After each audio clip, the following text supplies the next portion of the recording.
Hi, everyone. Thanks so much for joining. We are here with DP Discover. We're going to be talking to Matt Howard, our local recruiter here at Dominion, and we're going to be running through some questions on how you can improve your recruiting process. Real quick, we'll do some introductions. My name is Ryan Tagg. I've been with the organization about 5.5 years now. Um, I am currently the sales director of our Tampa location and also the inside sales manager. So I do a lot of hiring internally, but only with the help of Matt Howard. Wouldn't be possible without him and the technology that we leverage. So, Matt, if you wouldn't mind, just tell us a little bit of how you got started at DP and what your role is here. Of course. Hi, everyone. I'm Matt. I'm a recruiter and HR generalist here at Dominion Payroll. Been with DP for about a year and a half now and focus on all of our recruiting and then handle with some internal HR needs as well. So, kind of a little bit of a blended role, but recruiting is definitely the main focus. Great, thanks, Matt. And as we go through these questions, if anybody has any of their own, please put it in the question section or the comment section within the webinar, and I'll do my best to answer them live. So feel free. I love to talk, but I love being interrupted. I'm sure Matt's the same. So pop any questions as they come up into that question or chat section, and we'll do our best to address them. Um, so, Matt, I guess my first question for you is, how do you recommend effectively defining job requirements and crafting compelling job descriptions to ensure that you attract applicants with the right skills and the experience and also like a cultural good fit for the organization? Yeah. Well, so for the first off, you definitely want to understand the full scope of the position, not only what it takes to be successful in the role within the day to day, but also how that fits within the organization as well. Just so that way you really do have the full scope of knowledge with that specific role. And then it's also about finding out what that culture fit is for that team, because that can vary between departments as well. I know the company has that culture fit as well, but it could differ through each department. So definitely want to get an idea of what that looks like for that department, and then also how that role is going to affect the organization and what it's going to take to be successful in the day to day as well. Once you have that stuff, that's when you can start actually kind of building out a job description to post live to the world, if you will. Got it, got it. And what strategies do you recommend implementing to streamline the screening process and efficiently evaluate the candidate's requirements? So I definitely recommend having at least 5 to 10 questions that you're going to ask every single candidate. That way, not only can you compare the answers of each candidate, but that way you are also have those set questions already to get the most valuable information from each candidate as well. That way, you can really make that decision with the right information there. Got it. Thank you. And can you provide some insight on effective channels businesses can utilize to post job openings and reach a diverse pool of candidates? Yeah, so there's obviously those big job board players, the Indeeds, the Monsters, the LinkedIn. So obviously, definitely need to post there. But then there's also you want to post to those diverse ones or niche job boards as well. Just a few examples of those could be like a Handshake or Simplicity. Those are great job boards if you're targeting early talent, those coming right out of school. That way, you are getting those directly to them as well. So it is making sure that you're posting to those big players, but also the niche ones specifically for a job. You could also have a job that's super niche that maybe you need to post that posting to maybe a networking group or of some sorts, whatever the case may be. Really depends on the role, but definitely utilizing everything that you can get as much visibility as possible, whether that be the big job boards or the more of those niche ones as well. And have you found that like a rise in posting to like local job boards, like say like social media or Facebook or anything like that? Like you mentioned networking groups. Yeah, good. Yeah. So definitely has been, especially with younger talent, those that are more on those social medias a little bit more at times, definitely have seen a rise there. And it's always good to be able to use that because then your employees can share that on their own social media as well. It's a big thing nowadays, and I definitely recommend posting to those as well when you can. Got it. And how can businesses effectively showcase their employer brand? So if anybody's visited the Richmond office, we have a pretty unique brand here. How best would you recommend that companies go about displaying that?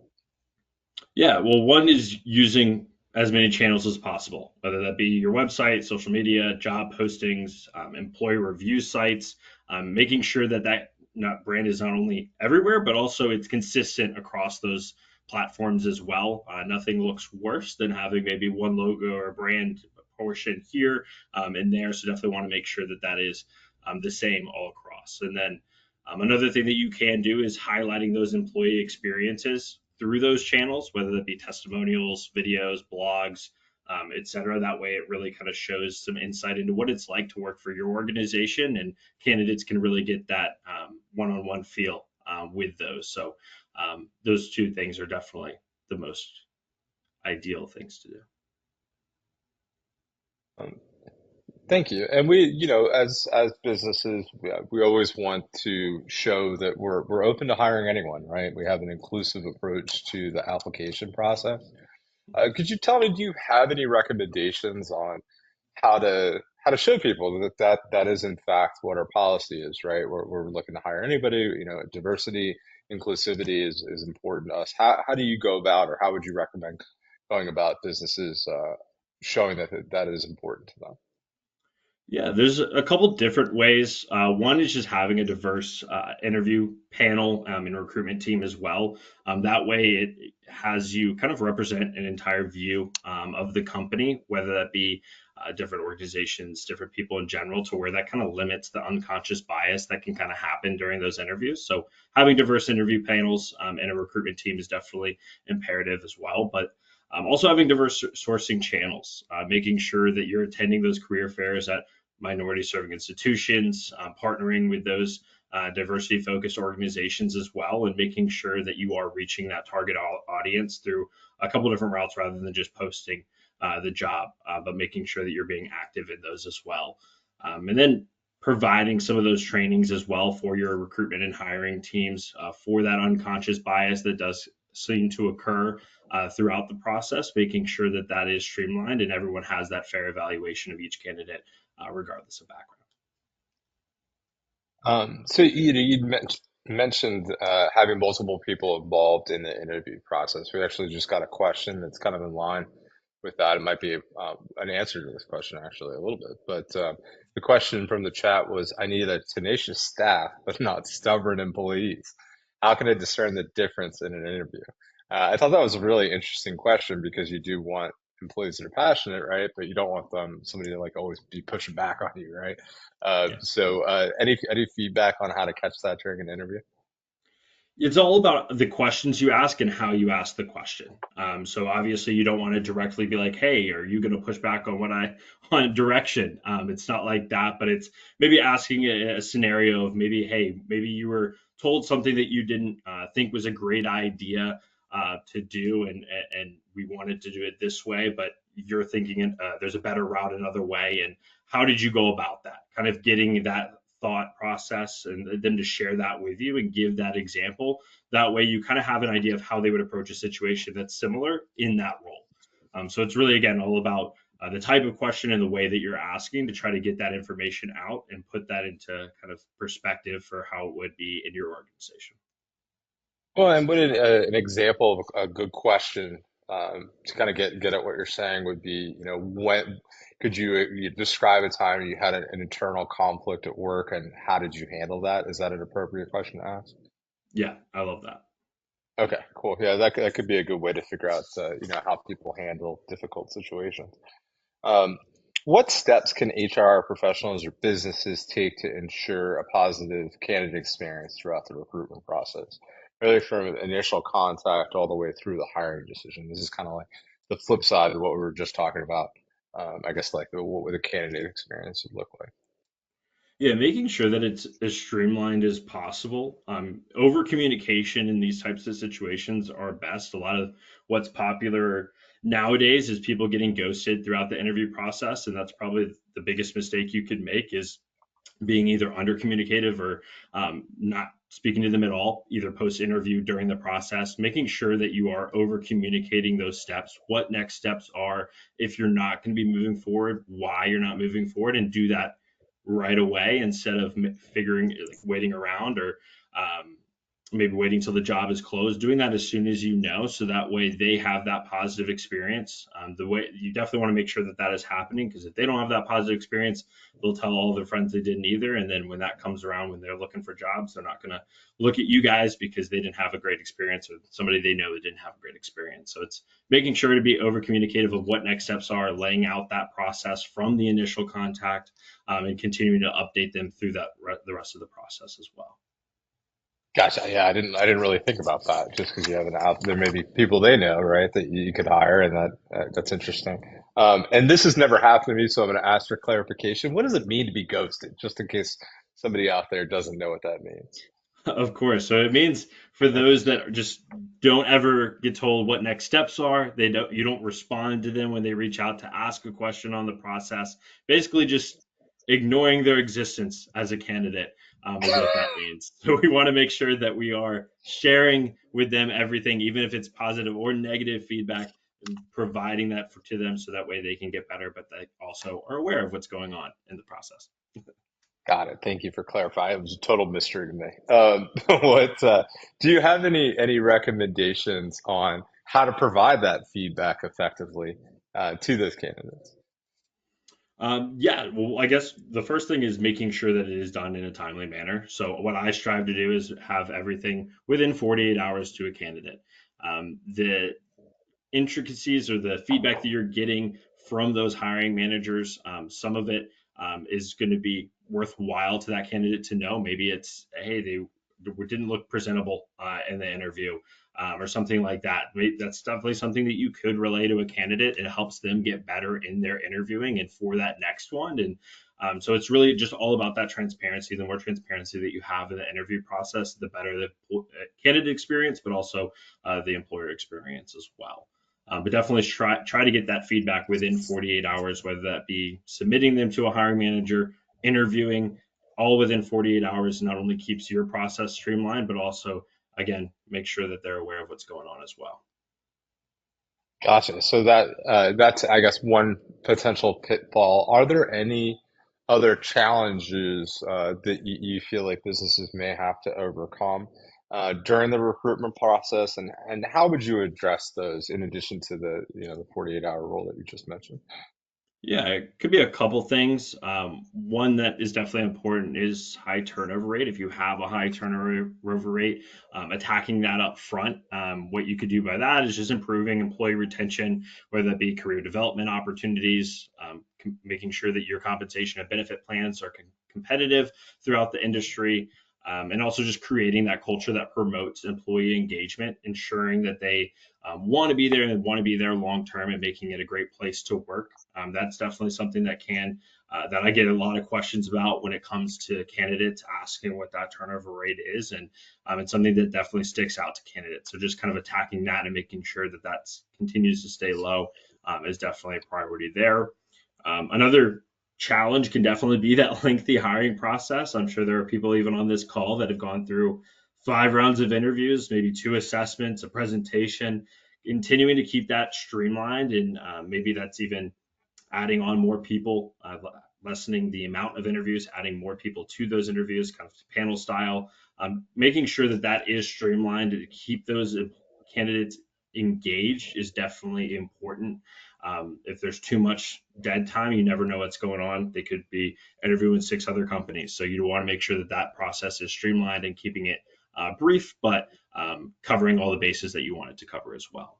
And then the one other one that I definitely see a big need in is making sure that you're discussing salary and benefit stuff a little bit before, at least in the initial conversation, one of the initial conversations. You don't want to wait till the very, very end to have that conversation, because then not only are you wasting your time and your hiring manager's time with interviews and all of that stuff, but you're also wasting the candidate's time. So making sure that you're speaking about that up front. That way, once you get to that offer stage, nothing's going to fall through. You guys are all on the same page. There's mutual interest there going forward. Yeah, Matt, you and I have talked about transparency with pay and being very upfront about that at the beginning. I think that, at least personally, has helped me quite a bit, you know, on both sides, right? Like it helps us and it helps the candidates really make an effective decision. I have a personal question for you, Matt. Well, excuse me. I personally have a question about recruiting, I should say. That's a more appropriate way to phrase it. Uh, when you're reaching out to people on LinkedIn, so one of Mhm. the things I'm trying to be more proactive and look for candidates that kind of fit, the niche that I'm looking for. How would you Mhm. suggest that initial message? I don't know why it feels super awkward for me reaching out to people on LinkedIn right now. Is there any suggestions you would have when I do that to just craft an effective message to someone?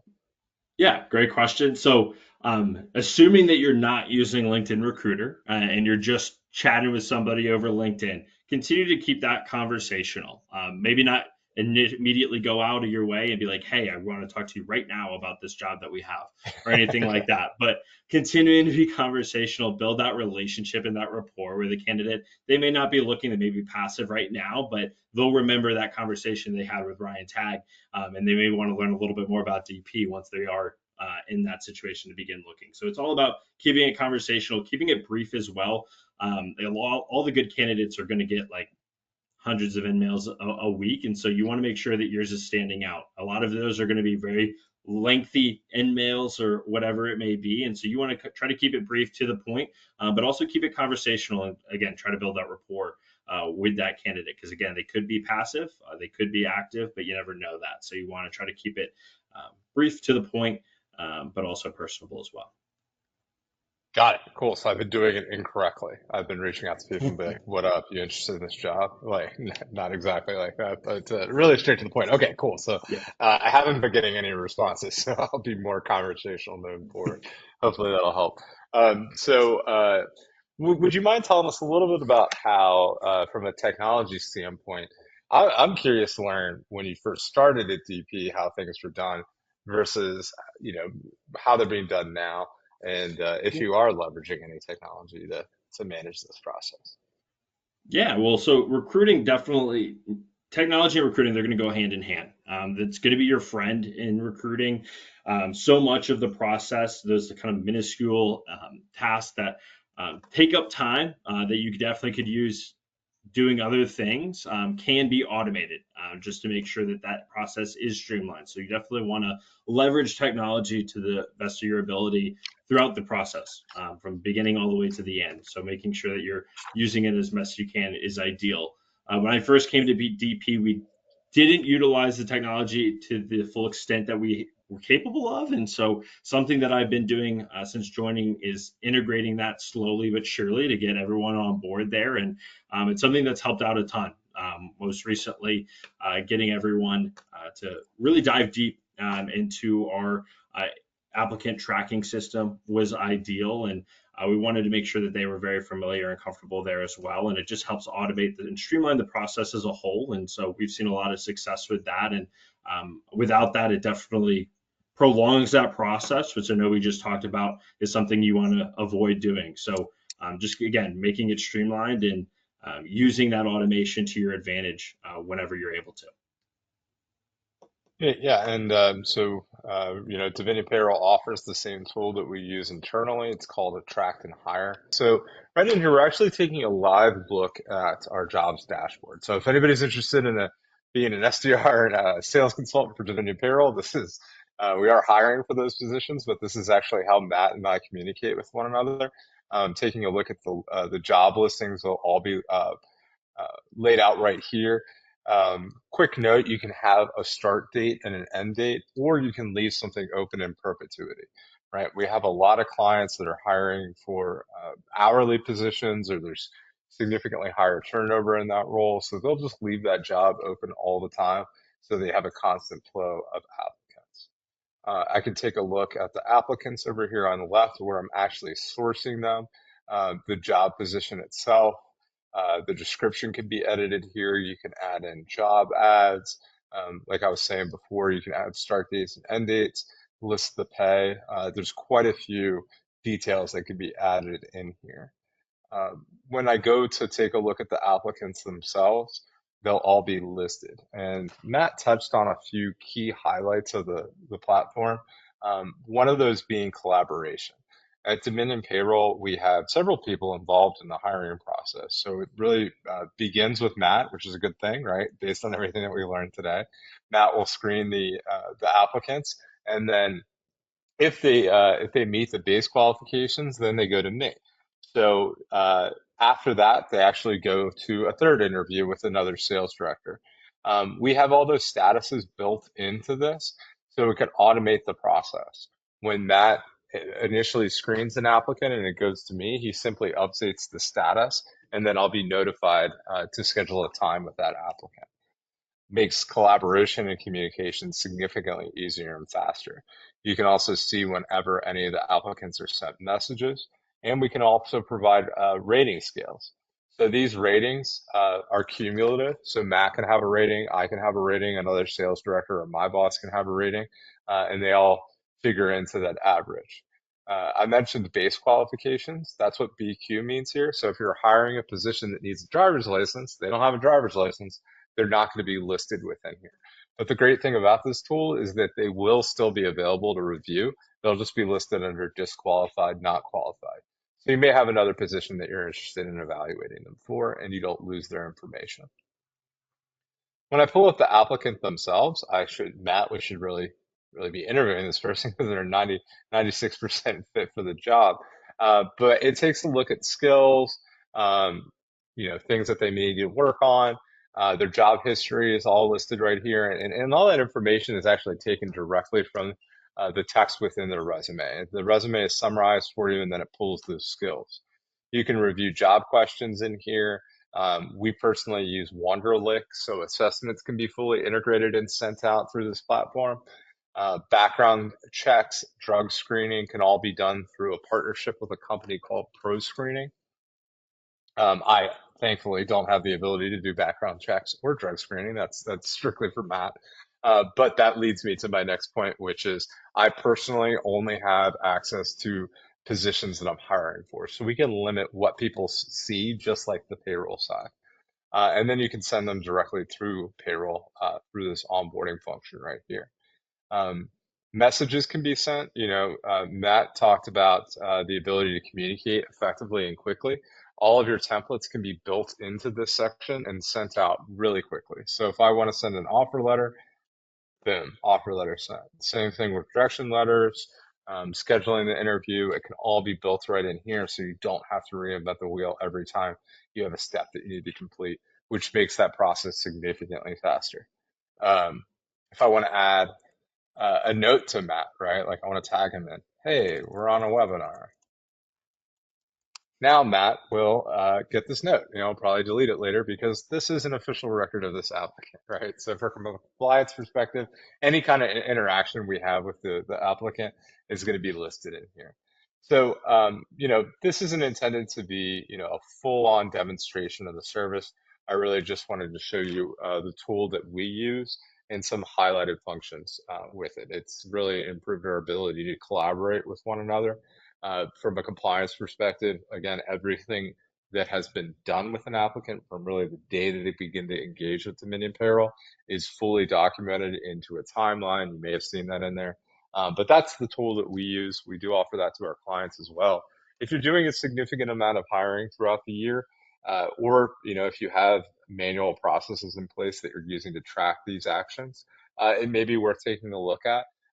If you want a more in-depth demo of it, feel free to reach out to myself or your sales account team member. We're happy to help there. But one last chance, any questions that anyone may have regarding the platform? Oh, looks like one just came through. Sorry, I'm using my phone for this. So Matt, this will be for you. What is the current philosophy or legal status around using personality screening tools?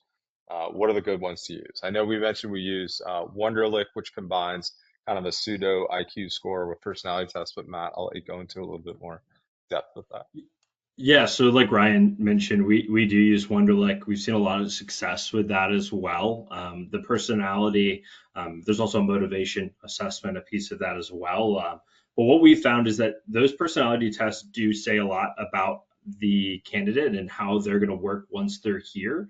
And it doesn't need to be an end all be all. We tell the same thing to our hiring managers, but it does give some good insight into how they're going to operate in a work environment and how you may be able to manage somebody that operates the way that they do.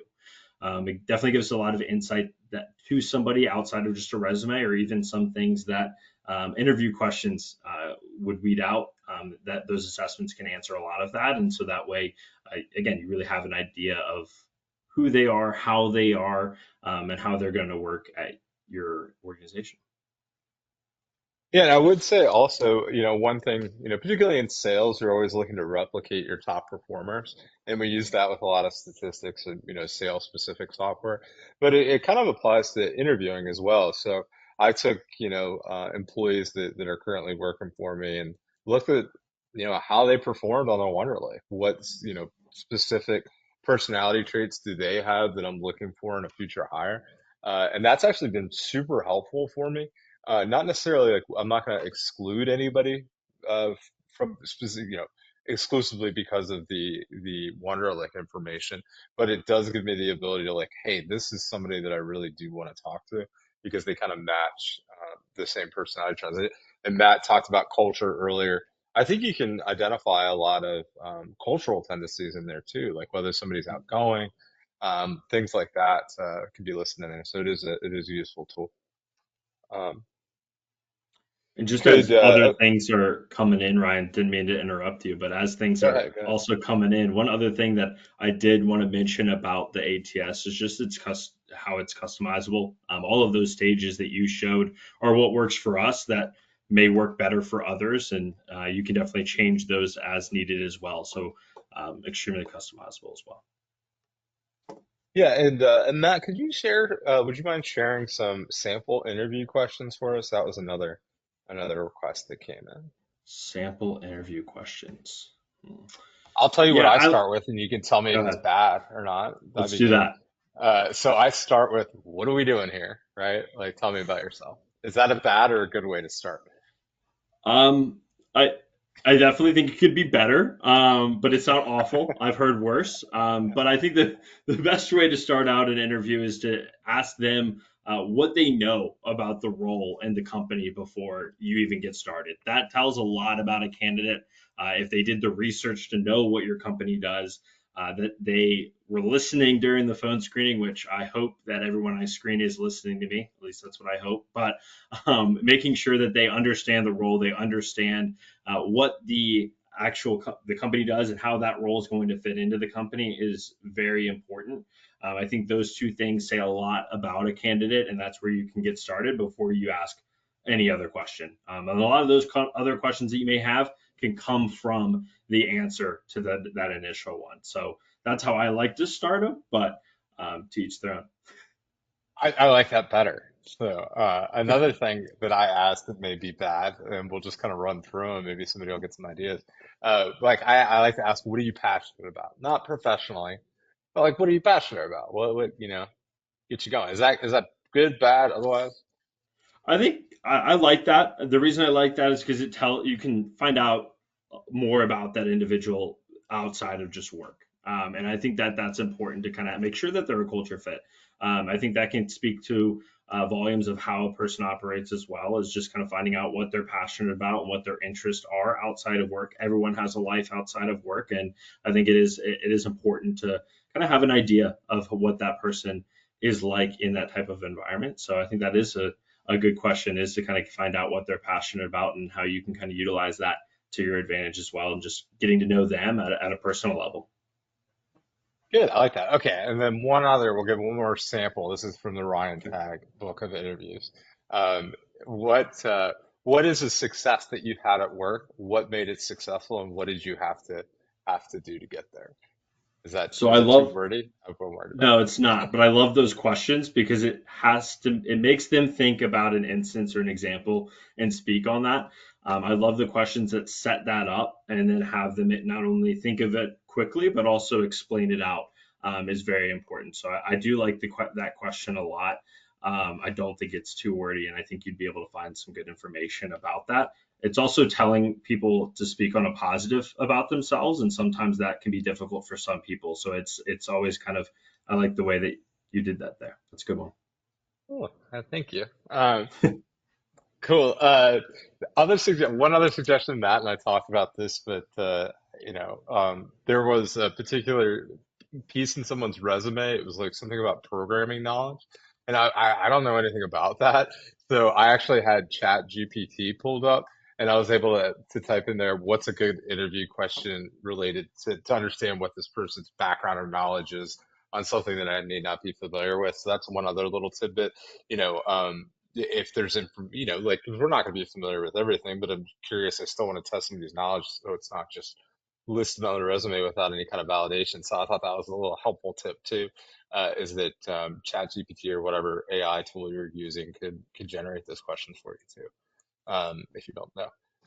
Well, we're always here to help. We do have HR services that can help with job questions, handbooks, job descriptions, things like that. And then, of course, our Attract and Hire, the applicant tracking tool as well. So if y'all have any questions for that, please feel free to reach out to me. Or if you just have questions in general, we'll do our best to help.